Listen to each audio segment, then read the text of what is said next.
ಏನ್ ಜೀವನ ಗುರು, ನೋಡಿದ್ರ ಮೇಲೆಲ್ಲ ಆಸೆ ಆಗ್ತಿದ್ಯಲ್ಲ.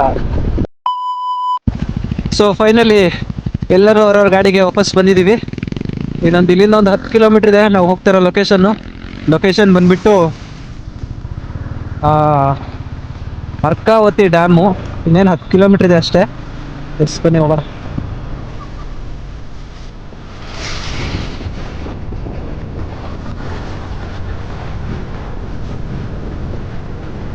ಅಪ್ಪ ಪಾಕೆಟ್ ರಾಕೆಟ್ ಓಡಿಸ್ಬಿಟ್ಟು 150cc ಸಿಕ್ ಬಂದಾಗ ಏನ್ ಸಿಗುತ್ತೆ ಹೋಗ್ತಾನೆ ಇಲ್ವಲ್ಲ ಅನ್ಸ್ಬಿಡ್ತದೆ ಅಂತಲ್ಲ. ಇಲ್ಲ ಬರೀ ಲೋ ಸ್ಪೀಡಲ್ಲೇ ಫೀಲ್ ಆಗ್ತದೆ ಅಂದ್ರೆ ಇನ್ನ ಚಚ್ಚುತ್ತೀನಿ ಇನ್ನ ಅಂತ ಅಂದ್ರೆ ಯೋಚನೆ ಮಾಡಿ ಹೆಂಗಿರುತ್ತೆ ಅಂತ. ಸಖತ್ ಎಕ್ಸ್ಪೀರಿಯನ್ಸ್ ಅನ್ಕೊಳ್ಳಿ ಏನೇ ಅಂದ್ರು.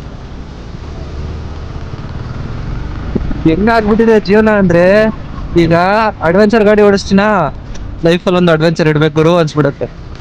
ಅದೇ ಈಗ ನೇಕೆಡ್ ಸ್ಪೋರ್ಟ್ ಓಡಿಸ್ತೀನ, ಓ ಮಚಾ ನೇಕೆಡ್ ಗಾಡಿ ಇಡ್ಲೇಬೇಕು ಲೈಫಲ್ಲಿ ಅನ್ನೋ ಫೀಲ್ ಬಂದ್ಬಿಟ್ಟು ಒಂದೇ ಸಲ.